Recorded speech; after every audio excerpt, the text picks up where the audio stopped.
we'll start over here and work our way around. Oh, you want me to direct it? Oh, okay.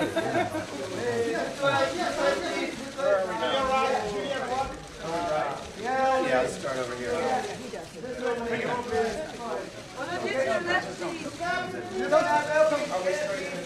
Okay,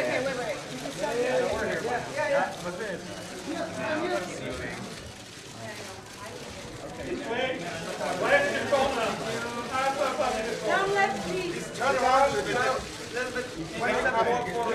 Make your line. And now, background, please. Background. And then straight. Together, please. Down, please. And straight. Keep them in the corner, please. Up. Stay here. And then, Julie. Quickly look down, please. Julie, this way, please. Julie, don't you want to see? This way. Center. Yeah. All right. This way, please. One, just cast. This way, please.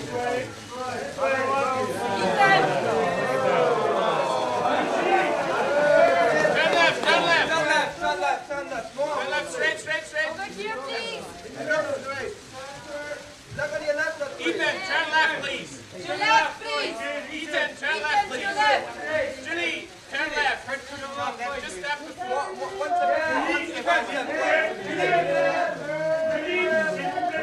Could you come closer to us, please? Guys, turn around. Julie, you have to turn around. That's it. Second row close, right there. Could you clear the background, please? Right down,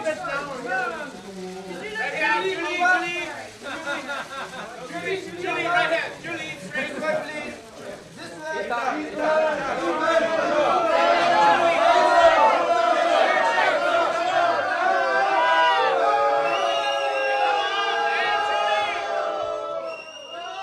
Julie, come on.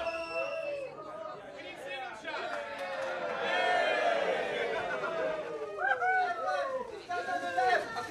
Ethan, could you step a little bit away from the wall? This way, please.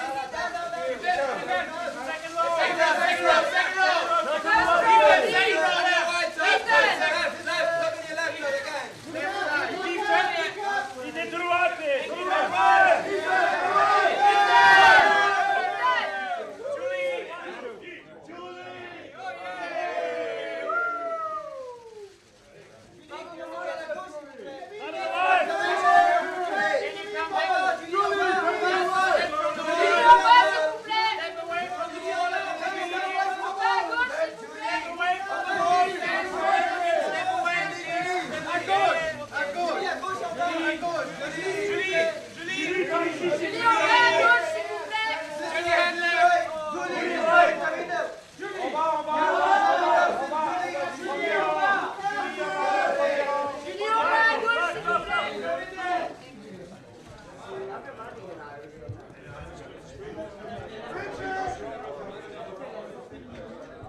Wow, more pictures.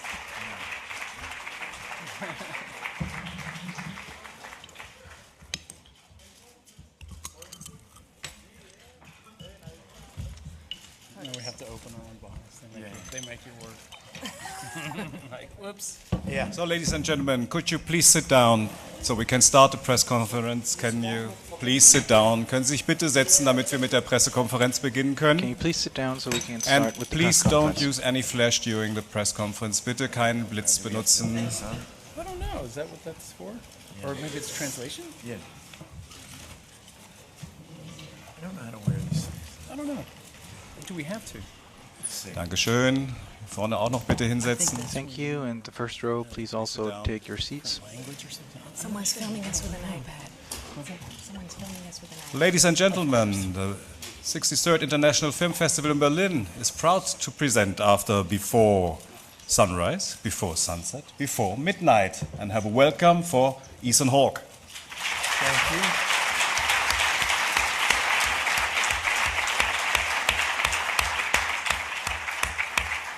Also have a welcome for the director, Richard Linklater.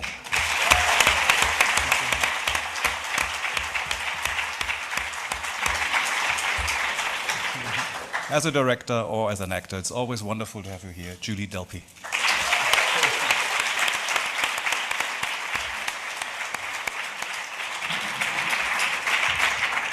So, are there any questions? Yes, here in front. Wait for the microphone, please. And could you please stand up so anybody can see you? Hi, I'm Magda Maksimiak from Film News, and I wanted to tell you at first that it happens very rarely in the cinema that a film based on a dialogue can be so exciting and witty and charming, intelligent and delightful. I wanted to ask you first, why did you wanted to come and play the same characters for the third time? Not that I'm not excited about it, but what do you find attractive in these characters after so many years? And also one short question to Mr. Hawke. I saw I actually saw you play in The Winter's Tale and Cherry Orchard in the Old Vic, and I was wondering if you were the one who put the name of the play in the script. Thank you. Well, Richard is directing me to start backwards and say that, yeah, we didn't just do The Winter's Tale and Cherry Orchard in the Old Vic, we also did it in Greece. And so it was a little homage to that play and that experience of part of what made me love Greece. And it was just, before sunset, we were finishing the movie and I was going to do a play called Henry IV, and we docked at the Henry Cat.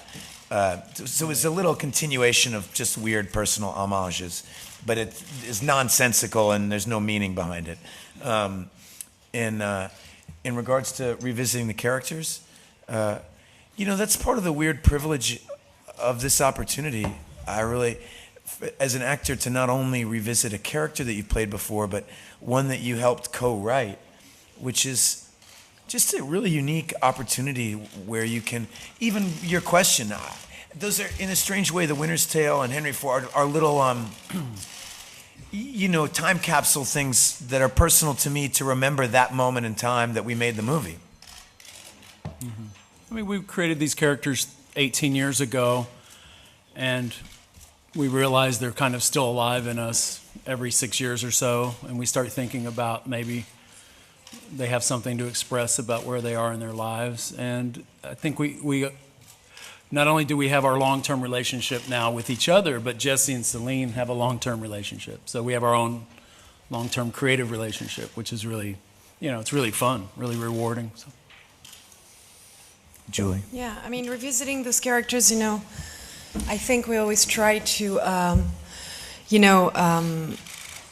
they're in the present, even though the stories evolve in time. So, there is an element of time and in our lives as well, which is really unusual for actors and writers to be able to revisit. Actors, writers, directors, for anyone really, involved in any project. So, but each segment is in the moment, but within this period of time, of 18 years. So, a moment in time. Yeah. Kind of special to do that as actors or writers. A question there for you, please. It's Yannis Rauzeos from myfilm.gr from Greece. First of all, I want to really congratulate you for the film. I mean, it was stunning and very emotional. In my opinion, maybe the best of all the three in this trilogy, Mr. Linklater. I want first to address Mr. Hawke and Mr. P on the way that they can define their characters. What do they think? They feel somehow that there are some symbols, some kind of symbols in this post-Romerish idea of dialogue couple that speaks about the subject of love and the progress of love. Can they define that? Can they feel somehow like symbols of their own generation? And also I want to ask Mr. Linklater, does he feel that after all this end of this trilogy, is there any chance for a fourth film? A film that can have just the first part of the title, the part before, and 3 dots after. Thank you very much. Want to start backwards? Yeah. Okay. Is there any chance of a fourth? Well, the fact that we've made 2 sequels now, I guess it begs the question. But I think I speak for the group here. I'm sure we have absolutely no idea right now what that could possibly be. And we probably won't for like 5 or 6 years. Usually we joke about it maybe. Yeah. And then at some point our jokes become maybe a little more serious. And we realize that Jesse and Celine are maybe trying to go, hey, I'm at a new phase in my life. You have to deal with me. And there might be something, but who knows the future? You know, that's... Every time I try to push Julie into doing a full-blown erotica film, that's what I want to do. Just where Jesse and Celine, you know, we really take, you know, push the boundaries of cinema in a pornographic way and really explore all their relationship. Yeah. Yeah, but Julie, somehow that doesn't... I resist. We try it. Maybe in the 7th part. Yeah, in the 7th part, yeah. When I'm 80. Hello, my name is Cameron from German-Turkish Press here in Berlin. Congratulations for the nice comedy drama. It's a wonderful movie. My question is to Ethan Hawke and Julie Delpy. What would you say? How was the relationship between each other, and especially between him and his son? And how was the experience in Greece? So, few questions. Thank you. So your experience. What? Say the first part of the question again. Experience each other. Your experience with each other. What do you think about the experience with each other? With each other, it's awful, really. Well, it's kind of a mentor-student relationship. Is I listen to everything he says. Yeah. Well, the truth is that when I met Julie, Rick, you know, brought us together, and I met her on Before Sunrise, and I'd never met somebody of my generation that was as knowledgeable and passionate and talented, but really knowledgeable about cinema the way that Julie was. Even at 23, she had already worked with Godard and Kieslowski and Volker Schlondorf. She was a deeply wise person at 23, and I certainly was not. And I feel like I've been playing catch up with her for about 20 and now years. he's of course, you know, I'm like... And now I've surpassed her. Surpassed her. And what else? Greece was wonderful. You were asking about Greece. I mean, it was just a wonderful experience to shoot there, the crew, everything about it was just perfect. I mean, it couldn't have been a better location, even though at first I wasn't sure. Yeah, I remember scouting. I was going to maybe go to a few countries, but I went to Greece first, found some locations, met the people that would be working with on this movie, and just that was it. Canceled the rest of the trips and said, Greece is the spot. So Julie and I got an email from Rick on the scout, and that's when I really knew the movie was going to happen. I mean, your passion for Greece. Just like I could feel the movie. I mean, at that point, it was just an outline, I guess, of ideas. We hadn't really finished the script, so. But it's a Greek movie, you know. It really is. I don't know what he wants. So I don't know. You don't want. Okay. So, but Richard, can you add? It's a little influenced by Asina, who's in our jury, making it happening in Greece. Yeah, I've known Athena Rahel Tangari for 20-something years now. She lived in Austin, where I live. Did she work on Slacker? Yeah, she worked on Slacker, and we've kept up over the years. And I was very aware of what was going on in Athens and this kind of new Greek cinema that's exciting. I'd seen a lot of the films, so just came to Greece and worked with a lot of her crew, and she introduced me to a lot of people, so it was like I said, we got inside the Greek film community in that way. Felt very, indigenous. Olli Skembrex, WDR German Public Radio.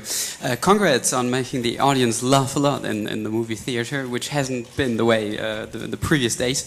I wonder if you could elaborate on how you actually work dialogues together. How do you get this male-female perspective in all your films? Thank you. That is the male-female thing. I mean, we really don't think there's one perspective. I'm kind of proud of that you can see both their points of view. It's not seen more from the male or the female. And that's a constant negotiation, I think, between all of us. And it's not like, they only represent themselves, their characters. Like we all write all the parts all the time. And it just sort of, it's a collaboration in the best sense of the word. Yeah.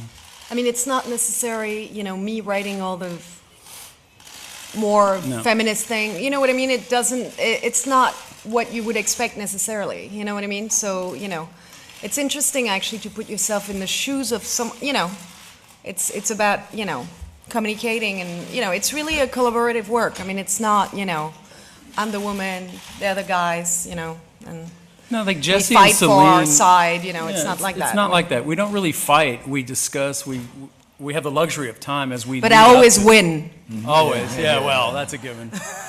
So, but it's just it's a wonderful collaboration. We have the luxury of time when we start taking this serious. We have a couple years to really talk about things, where they would be, and all that. So we have a lot of time to digest and work through all the easy ideas and dig in a little deeper, hopefully.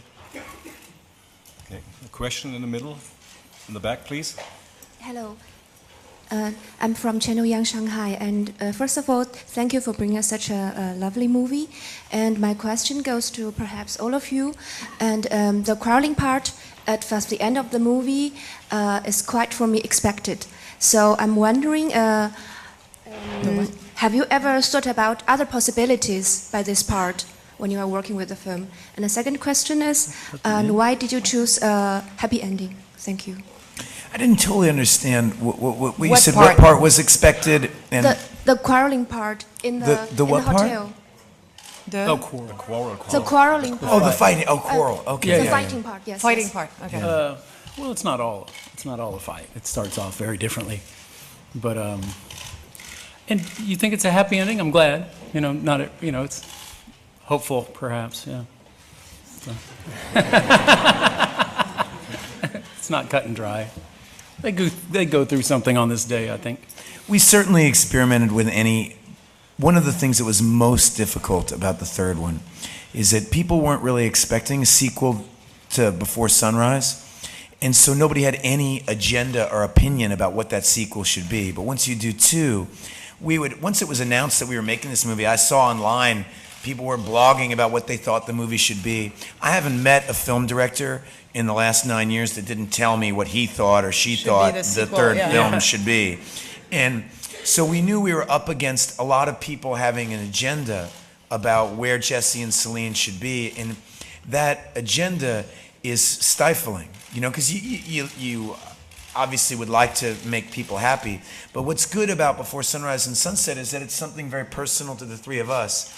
And so we just decided to continue on that path and write things that were meaningful to us. And true to what we wanted to write. And hope that a like-minded person might be invited in. And so there were so many different possible scenarios that were discussed. And this is, I'm working on a Brecht play right now, so it kind of comes up. Brecht had the idea that what you're left with is all the least rejected idea. The least. Yeah, Because we spend most of our time, rejecting each other's ideas in a nice way. You bring in something you want to get in the movie, and that's not terrible. If one of us go, that's interesting, but I don't know if it's that original. It just it goes away. Something we think is funny. If others don't think it's funny, we really trust one another, and we're kind of rigorous, I think, with each other, and we don't really hurt it. No feelings are hurt, and we just. Something not working organically, it goes. Hi, this is Yanis. My name is Yanis. I'm from Greece too. In all of the trilogy, the films of the trilogy, I think the place is the third protagonist.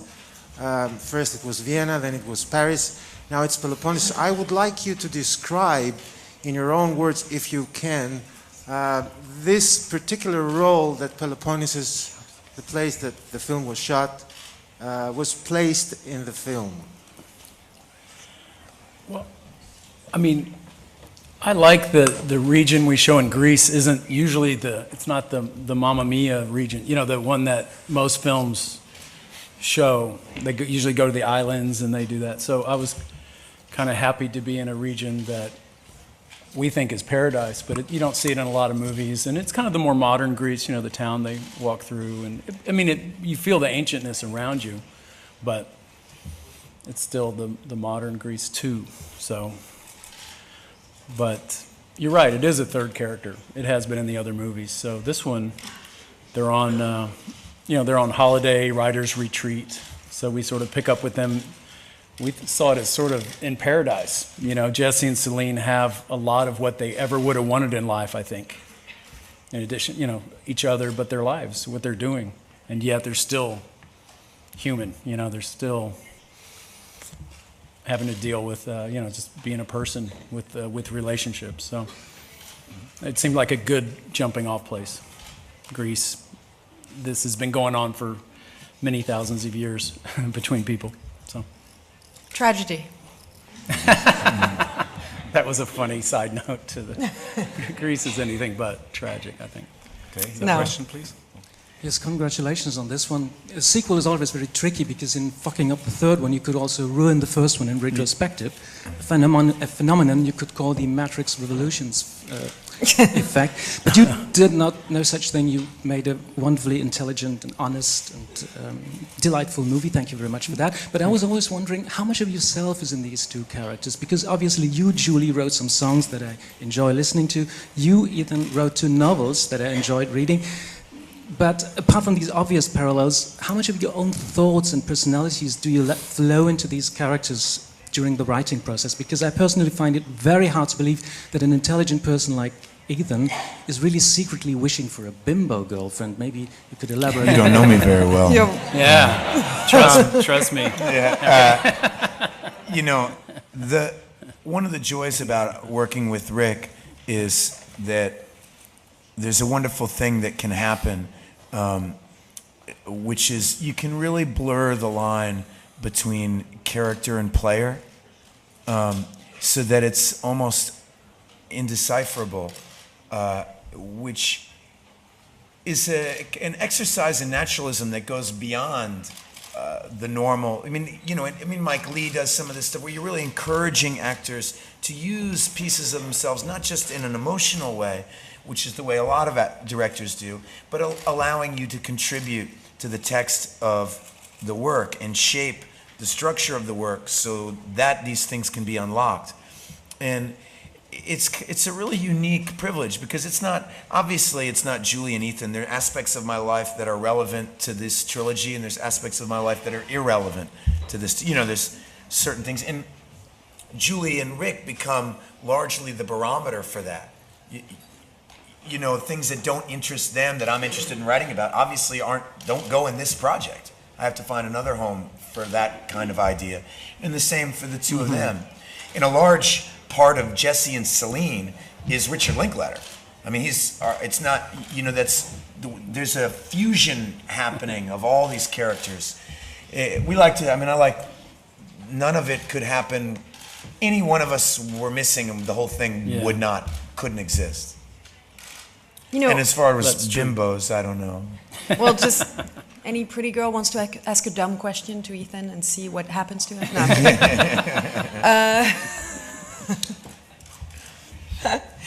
No, but I think it's interesting to take maybe a seed of truth, something that's genuine, because it's true that even in Before Sunrise, like I saw it again before we started writing this, and I was like kind of surprised how things that were actually in my journals when I was like 18 ended up in this film. So, like very personal things not about who I am necessarily, but about feelings, things like that. You see, it's more about an essence than me being Celine, you know what I mean? But it's this little seed of truth, and then it can grow this tree of fiction, I guess, but it's rooted in something true, And see, just because now I'm thinking about this whole bimbo joke, is it, I think that says a lot more about Celine than it does about Jesse. That's Celine who says that. And it's a very female fear that what men really want is somebody more attractive than themselves, that you're not being seen for what you are. Also, she's teasing him a little bit. I think it's a little provocation. She's starting the fight in the car and then she's doing that bimbo thing. It's a little passive-aggressive moment too, because it's not just, it's like, oh, he's a great guy, but he's really a misogynistic, asshole, so she's being a little, obviously passive-aggressive, in a cute way, Or so she likes to think. Or so she likes to think. At best, cute, yeah. The question on the right, please. Hello, Marina Nasi, freelancer. Jesse and Celine touch hands quite a lot during the movie. Looks like the tender way of refinding harmony after little storms, more powerful than sex and jokes. Was all those scenes of touching hands written, or there was some improvisation? He can't stop touching me. I'm very attracted to Julie. It's part of, we had this idea that, one of the things about we've worked together now for 18 years, and usually when you have to play a romance, you're like meeting the actress on the, 2 days before you start shooting. And we've known each other for almost 20 years now. And so that we're not afraid of touching each other. In fact, you come back later, I'll show you some really interesting, never mind. No, but I think we did talk about it though, like finding the right balance of not being too cute either, like holding hand the whole time, but holding hand at one moment, after the end of the walk, they hold hand, like it wasn't like just, accidental, like, you have to find the right balance. You don't want it to end up being like a cute, they're holding hand and, la la la la la, kind of thing. And one question for the director. Most of the scenes in the first part reminded me of Bertolucci's Stealing Beauty, in terms of an international community enjoying life and intellectual in a Mediterranean surrounding. Was it just my impression, or you had that in mind a little bit? From Stealing Beauty? Stealing Beauty by Bernardo Bertolucci. I feel like I've never seen that. I feel like I know that movie a little bit, but I've seen every other Bertolucci film, I promise. Almost everyone. Please here. Hi, I'm Sophia Del for GQ. Other side, please. Thank you for some fabulous work, and we keep talking about the element of time, which is of course what makes these sequels so exciting, but how would you describe the essence of your characters without the element of time? Like, It's who the is actual Jesse? essence. Who is Celine? Yes, who are To they really themselves. without Oh. the element of time? It's a A question man, a we woman, never I asked mean- ourselves. Yeah. Individuals, with just their own personality. It's very difficult to define, a human being. How do you define a human being? It's a very complex. The way I try to write when I write, or when I think of a character, I try to give it different side, that it's not a one-dimensional character, because I think then, to me, when I see one-dimensional characters, especially women in films, it can happen a bit more often than men, I think, or actually men too, sometimes it can be very, very one-dimensional. I have a hard time relating, so I feel the more dimensions, the better, happy, sad, nice, angry, all sorts of things go through one individual in a matter of a day, you know what I mean? So every sort of emotions and stuff, so. Yeah, it's a very tough question actually, because what I love about the movies is how almost anonymous Jesse and Celine are. These two people that on a train who just meet each other. They really, in a way, are just masculine, feminine. They're these two people seeking. They're not really defined by their jobs. None of these. Part of why we wanted this one to take place on vacation is so that, because most of our adult life, the time of it is just eaten up by our work. And so when they're younger, you can be riding the trains and have nothing to do. And, but it gets harder as we get older not to be defined by your job and to try to see into somebody's soul. It's a very interesting question. And one is hard to answer is, who am I? I don't know. The dream is to, Julie and I were both very grateful to Rick for creating the opportunity in that fight scene in the hotel room to get to play a three-dimensional human being. Somebody who says the wrong thing sometimes and has a witty comeback sometimes and doesn't another time. And is has upset, wants is and funny needs. and sadness, you know, Yeah. all sorts of. Yeah, sorry. Anyway, I'm long-winded. Okay, next question again on the right, please. Yeah, hi, Asim Chabra from Rediff.com in India. I had a question about the long shots. The process in which, how you guys do it. I know all three of you write the script, but are the dialogues improvised? I mean, how do you guys go about it? It's so smooth, and you know the shots go on for like 5-10 minutes. Or the car scene, yeah, it's like even longer. I've experienced this twice now, when we're co-writers of the movie, but somewhere as we get closer to production, there's this moment where Julie and Ethan realize that they're going to have to perform all this dialogue. And for an actor... That's when we hate the and writers in I us. see this glaze come over both their eyes and a little bit of fear, like, oh my God. Because they know I'm going to want to be able to do it in one take. And then all of a sudden we start cutting lines. Yeah. And so it becomes really... It's a lot of work. I think Julie and Ethan will never be credited, I think, in the way what's demanded of a performance in a movie like this, where you say it's just kind of feels improvised, or it's not. It's not. It's meticulously rehearsed and structured and to the gesture, and they are spontaneously acting that, but you can't just do that spontaneously. I can't describe to you how much work they have to put in.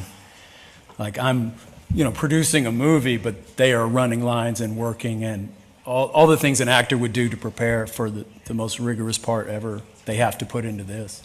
But, to make it seem that natural. It's a lot of work, so. I mean, to me, that's fun. It makes me think when I was practicing clarinet when I was a kid, and I would practice and practice and practice till I would bleed from the lips. Yeah. And at the end, I would play in concert, and it would seem like it was painless. But that's exactly and effortless. I mean, that's exactly like a musician. To me, I mean, I because it was my background, that's how I approach everything. And it's just practicing and practicing and practicing and practicing to the point where it seems, Yeah, well, it's the nature of all performance, musical, it can athletic, anything. It's that kind of prep. Yeah. That's the way it works when it looks... Meets the moment you're doing it. It's the magic, Okay. In front, please. Deborah Cole. Could you stand up? Thank you. I'm under a laptop. But oh, sorry. That's a big laptop. Yes, it is, and you're telling me. Deborah Cole from AFP News Agency, Agence France Presse. I have a question for Ethan and Julie. I think a big part of the audience feels like they've kind of grown up with these two. And I was wondering to what extent you also sort of, share that deep connection with the two characters, and to what extent you think that they're kind of representative of their generations at all. Do you think that they've reached that point now in the third film where they've become a little bit sort of iconic or stand for something about our generation? Well, one of the things that's interesting to me about it is how much they're the same. We feel that we're growing and changing so much every day. But when I go back and look at the first film, there's such a continuity, not only to Jesse, but also, I of course look at it and see myself, the actor, and when I was learning to, that was the first movie anybody really asked me to talk. And it was part of Before Sunrise was learning about how to talk on screen and trying to let yourself shine through. Rick really was asking us not to hide behind character or postures or posing, but to try to be present in a movie, which is a very different kind of acting and very, very difficult to do.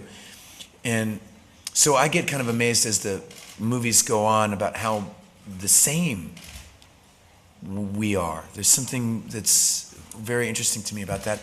And what it stands for to other people, I think we're really the wrong people to ask. I have no idea. I love the idea that you would even ask such a question, but because it means that people are relating to the characters and things. But it's also that kind of thing that would make us hesitant to make a fourth, because the pressure just mounts. When nobody was paying attention, it was really fun. I mean, sometimes I'm surprised when people tell me they're excited to see this film, I mean, not... No, I know what you mean. It's like... No, because, we're part of it. We don't know really, Yeah, we really put that part out of our minds, that anyone cares, really, might care. Your question on the It's right, hard please. to judge for us. Hi, my name is Martina Kaden from Berlin, the newspaper BZ. Question to you actors. How was it watching yourselves grow up over 18 years and to watch different hairstyles and different looks and, you know, just how is it to go back and see yourselves 18 years ago? I only see different weight.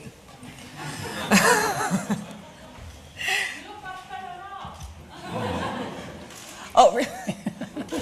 Well, there's your response. Thank you. No, I mean, you know, the reality is that we all gonna grow up and, you know, grow and grow and grow. You know, the last will be amour. Yeah. We know our last. We're gonna make a remake of that. Yeah. We're just gonna skip the next 40 years and do that. Go straight to that. But yeah, it's a weird thing. Sometimes it gives me that little pinch in my heart, like this fear, this little fear. And then I let go of it when we start writing and we're in the moment of doing it. Because really it's about the moment and capturing the moment, you know. And we're growing, but things are not bad. Like, you know, it's not bad to grow. It's not a bad thing. It's not a, I don't see it as a scary thing. Maybe when I reach a time where, yeah, you know, sickness, oh God, I can't talk about it. But anyway, but aging itself is not, you know, you learn, I mean, at least I feel like I'm a little bit more grounded. A little bit. Okay, anyway. Okay. Next. Sorry. You can answer. You want? No. Guys. Okay. No, we'll Okay. Sorry for that. The last question for the day. Yeah, I'm Ninja from Stockholm University. This may sound a bit pretentious and impolite, but somehow your film, oh, okay, this question goes to Julie Delpy, the respectable Julie Delpy, of course. And your film, 2 Days in New York, somehow reminds me of what Woody Allen did, like Midnight in Paris or whatever he did. And since just now you mentioned the clarinet, that there was maybe a little more connection, like is there any inspiration or whatsoever? And then, so this question is, quarrels between couples could be bitter and sour, but not in your movie. And the dialogue is so, I don't know, such a witty, let's say a train of witty stimulations. And is that the way you talk to your other half, like on a daily basis? In this film? The way we talk to each other in this film? No, she's not. What film are you talking about? I'm a little confused. This film. This film, okay. Yeah. She wants to know about your spiritual connection to Woody Allen. My spiritual. Yeah, and If any, if any. do you say witty things like to your, you know, In romantic partner in your real life, as you are in the movie? Am I Woody Allen? What? was that what she's? Disguised? No, I don't know what. I'm confused now. Do we talk to a spouse? I don't know. You know, fiction is fiction, and as I said, you know, we take a little element of truth, which is like, you know. But it's very written. The film is extremely written. I couldn't come up with this kind of argument if I didn't write it. I mean, it took us weeks and weeks and weeks of writing to get to this structure of arguments. I wish I could argue it like this.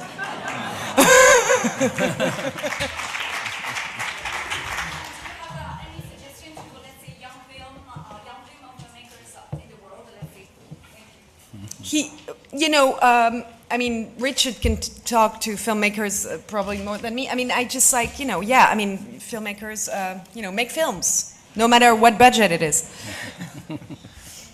Exactly. Okay, go and make movies. Make your films, bring them to Berlin. We are really happy Thank to have you here for Beam Me Up for Midnight. Thanks for being here at the Berlinale. See you in 2022 for Before Dawn.